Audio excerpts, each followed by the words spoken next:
Olá pessoal, tudo bem? Pessoal, estamos aqui mais uma vez para a nossa gravação do livro, hoje com o Gilson, a gente vai falar um pouquinho do capítulo que chama Quem Vem para o Seio Familiar. E o Ferreira vai trazer um pouquinho para a gente entender o que esse capítulo traz. Boa noite, Demis. Boa noite a todos os presentes que estão nesse momento entrando conosco.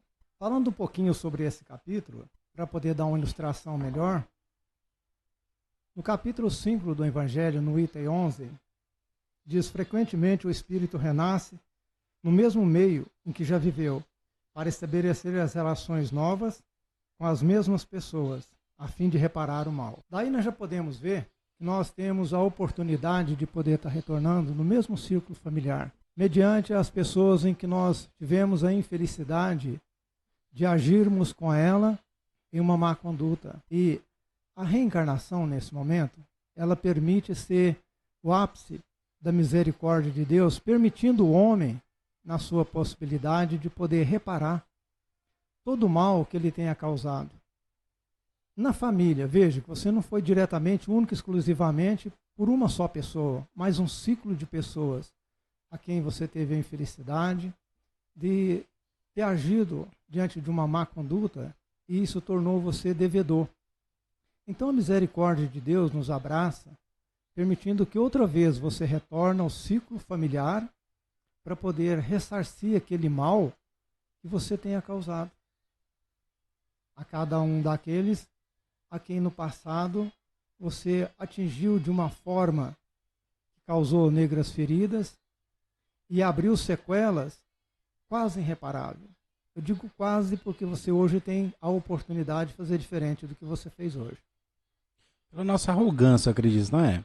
E aqui fala assim, a nossa arrogância, nossa vaidade.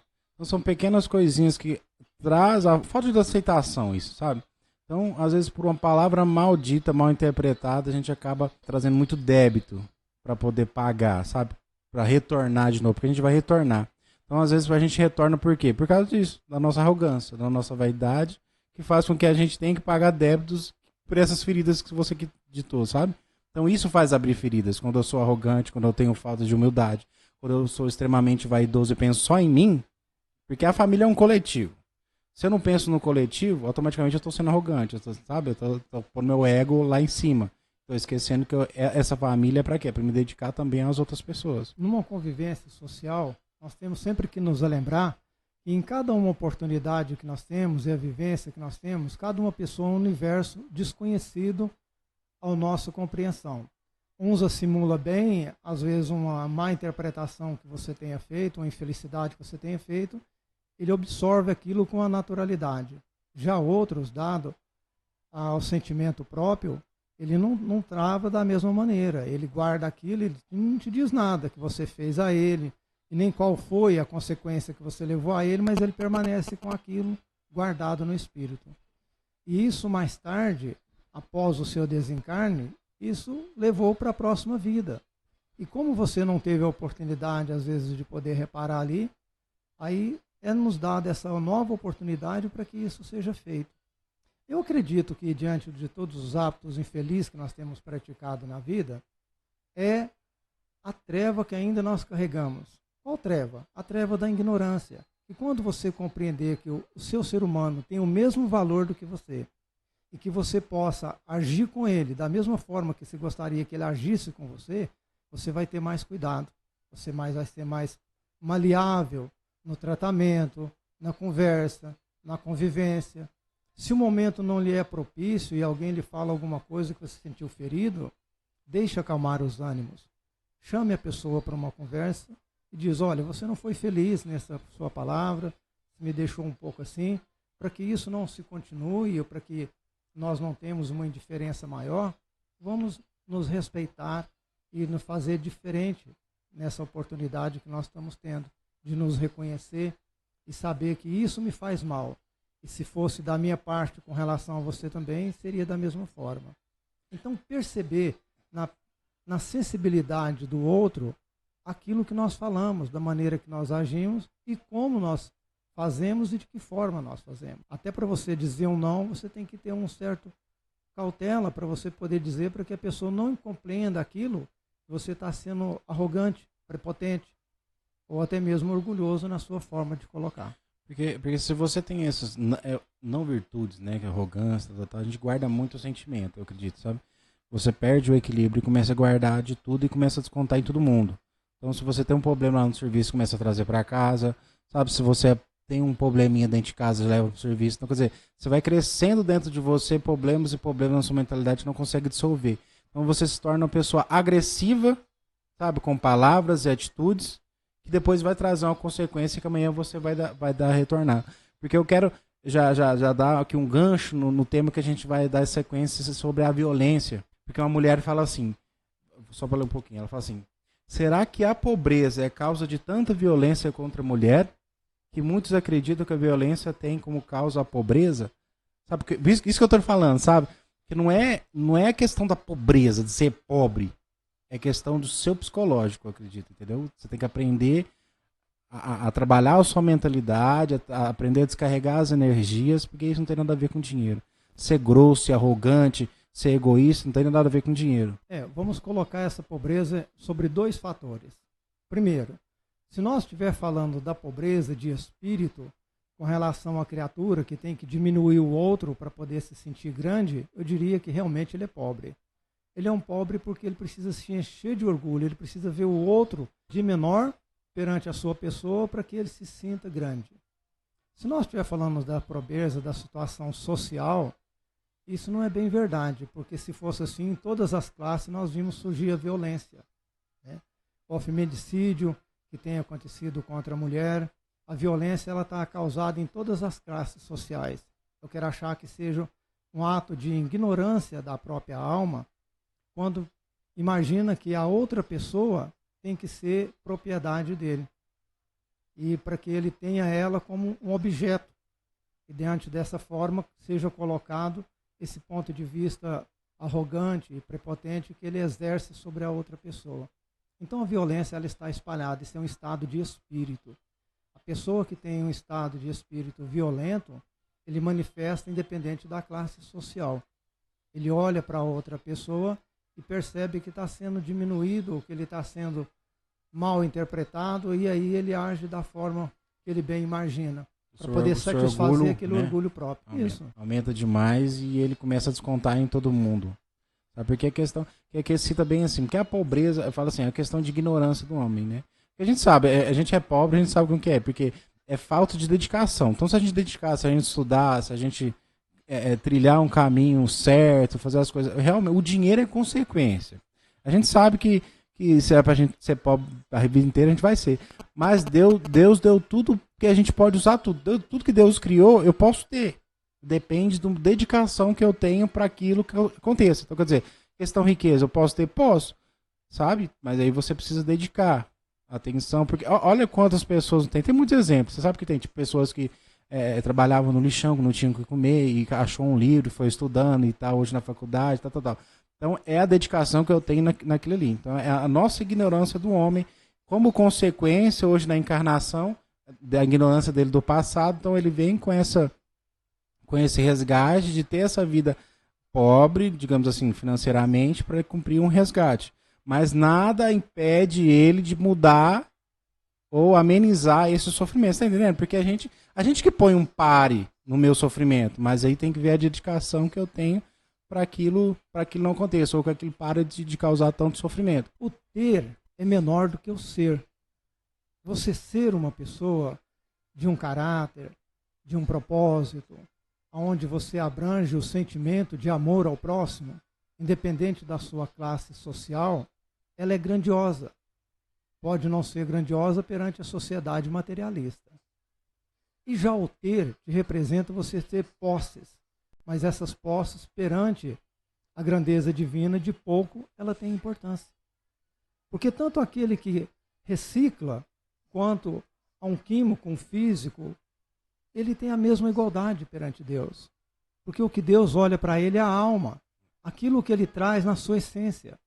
Então, o próprio Evangelho nos reflete isso de uma forma tão carinhosa, demonstrando a pobreza de espírito, o pobre de espírito. Não é o pobre da condição social, mas é aquele pobre que acata as virtudes do Criador e as coloca em prática. Enquanto o homem rico parece ser rico, mas é mais pobre do que o pobre que recebe. É isso que a gente queria falar. É a mesma forma de dedicar para ter dinheiro e ser rico financeiramente, eu tenho que se dedicar e ser rico de espírito.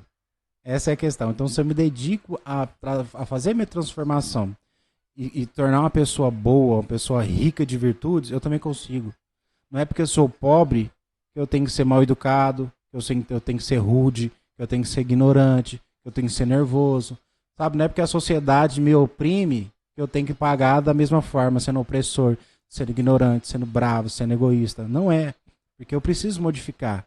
Né? Aí lembra lá quando Jesus falava, quando você, sabe, quando bate de um lado, você oferece o outro. Não é, sabe, interpretar isso de uma forma correta. É nisso. Então, quer dizer, não é porque hoje eu estou na posição de uma pessoa sem dinheiro, vamos dizer assim, eu queria falar com umas palavras bonitas, mas não. Sem dinheiro mesmo, uma pessoa que veio pobre. Não é porque ela veio pobre que ela tem que ser ignorante, não. Ela tem que ser, sabe, tudo justificar a questão dinheiro. Ah, minha família, o meu marido bebe muito e bate na esposa. Não é por culpa do dinheiro. É culpa do desequilíbrio espiritual que ele tem. Sabe? É algo que ele precisa se melhorar dentro dele. Enriquecer de espírito. Para ele curar aquela ferida dele. Por quê? Quando eu sou pobre, mas eu tenho a aceitação da forma que eu tenho para viver, você se torna uma pessoa rica. Porque as coisas vão começar a amenizar. Você lembra que a gente falou aqui agora? Começa a amenizar o seu problema. Porque agora você tem aceitação. Então as coisas começam a mudar ao seu redor, as energias vão trocando, sabe? Não é porque você veio fadado a passar por essa situação, você tem que permanecer nela. O negócio é como você permanece naquele problema. Então quando você aceita, começa a modificar e as coisas começam automaticamente a melhorar. Nós devemos lembrar que nós somos um ser individual. Eu posso tudo, mas nem tudo me é conveniente. Então eu tenho que saber separar. Se eu tive uma infância conturbada, com relação aos meus pais, meu pai alcoólatra, espancava minha mãe, não quer dizer que eu tenha que tirar isso para levar agora na formação do meu lar. Mas eu devo tirar isso como exemplo para não praticar dentro do meu lar. Então, quando você faz a busca e que se procura se renovar na sua aceitação, no seu estado de conhecimento, porque ainda ontem, sobre uma oportunidade, nós falamos sobre o Evangelho de Jesus, ele nos demonstra com muita simplicidade os seus ensinamentos. Ele olha para nós na condição de humanidade como na condição de uma infância, da juventude, de uma criança, na sua formação primária. Então, ele fala para nós de uma forma tão clara, para nos deixar a ponto sem margem de dúvida. Veja, se eu busco a felicidade, se eu busco um bom relacionamento dentro de casa, o que Jesus me fala sobre isso? Faça teu semelhante o que deseja a ti mesmo. Então, dizer que eu sou ignorante das leis divinas para dar ênfase ao meu comportamento agressivo, rúdico, isso me torna dilubriado perante a sociedade, porque nos ensinamentos mais simples de Jesus nos dá uma grande visão da forma que nós somos e da maneira que nós temos que agir, para poder colocar freio nos impulsos agressivos demonstra da alma em desequilíbrio, para poder tornar um homem mais sensível, mais ponderado na sua convivência, nas suas relações. O homem que tem problema em casa, leva para o trabalho, ele é um homem desequilibrado. É um homem que a mente dele trabalha em excessividade, fervor de dificuldade para poder dissimular. Porque o problema que eu tenho em casa, eu tenho que solucionar em casa. E o problema do trabalho, eu tenho que solucionar no trabalho. Eu não posso perdurar um perante o outro, que eu vou criar desequilíbrio. Então me falta esse entendimento. Se eu estou com algum problema em relação ao companheiro de trabalho, eu convido ele para uma conversa. Saber o que nos está acontecendo, de que forma eu posso estar errando, de que forma eu posso melhorar para ter um melhor relacionamento na minha convivência profissional. E da mesma forma em casa. Se eu estou com problema com o filho, com a esposa, com o pai, com a mãe, eu devo convidá-los para termos uma conversa, a fim de que nós possamos entender e compreender da forma mais prática, no respeito mútuo, um para com o outro. Porque toda essa transformação é que nos traz felicidade. Ele fala assim, a felicidade de missão cumprida somente você vai conhecer.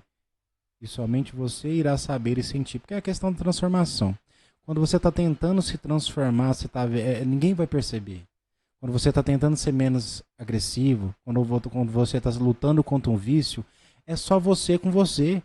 Não acho que as pessoas ao seu redor vão te aplaudir, não acho que as outras pessoas vão às vezes, ficar te incentivando. Não, é você. Você precisa sentir essa transformação e ficar alegre por isso. E não esperar um feedback de ninguém, uma resposta de ninguém, para as outras pessoas ver que você está modificando. Porque é você com você mesmo.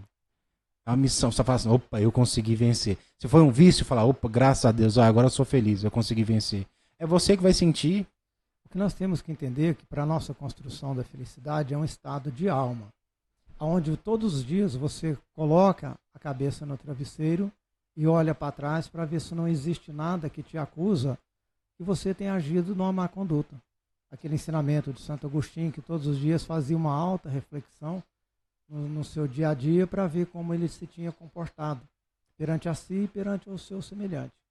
Porque ninguém faz o mal ao outro sem que antes tenha feito. E ninguém faz o bem ao outro sem que antes tenha feito.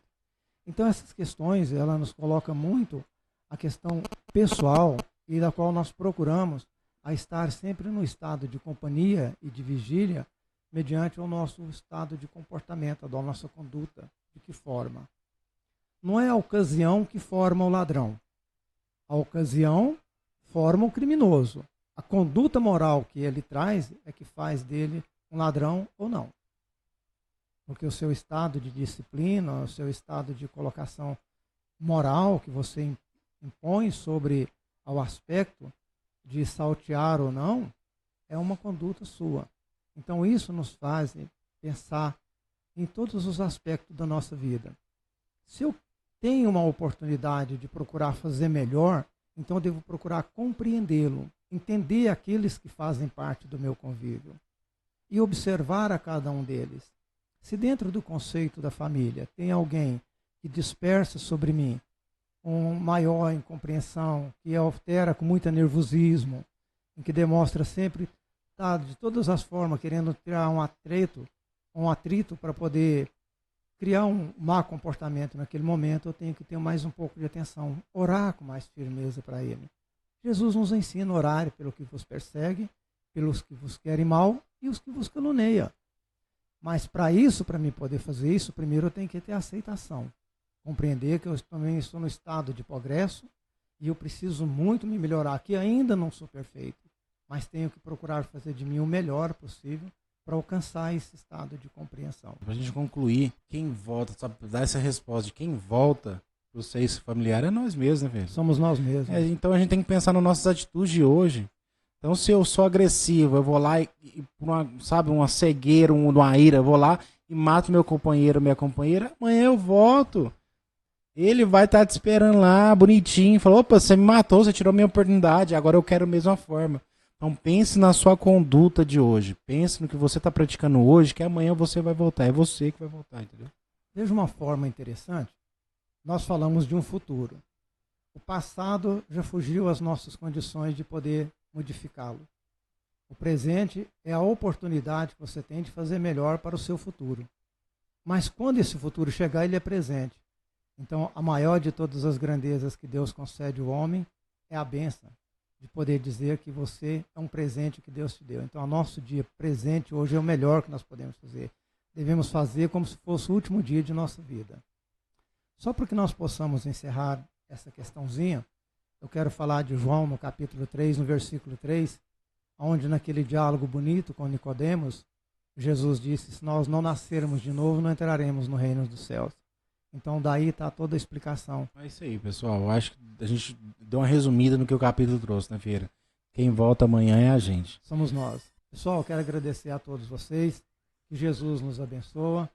E se alguém de vocês estiver passando por um momento infeliz na família, não se desespere. Volte a Deus, peça a Jesus a força de renovar sempre, com paciência, para poder fazer melhor do que nós fizemos ontem. Jesus nos abençoe. É isso aí, pessoal. Curte, compartilha. Agradecer a todo mundo que está comentando, todo mundo que está curtindo os vídeos lá. E a gente está aqui nas próximas semanas, a gente está de volta. Obrigado, pessoal.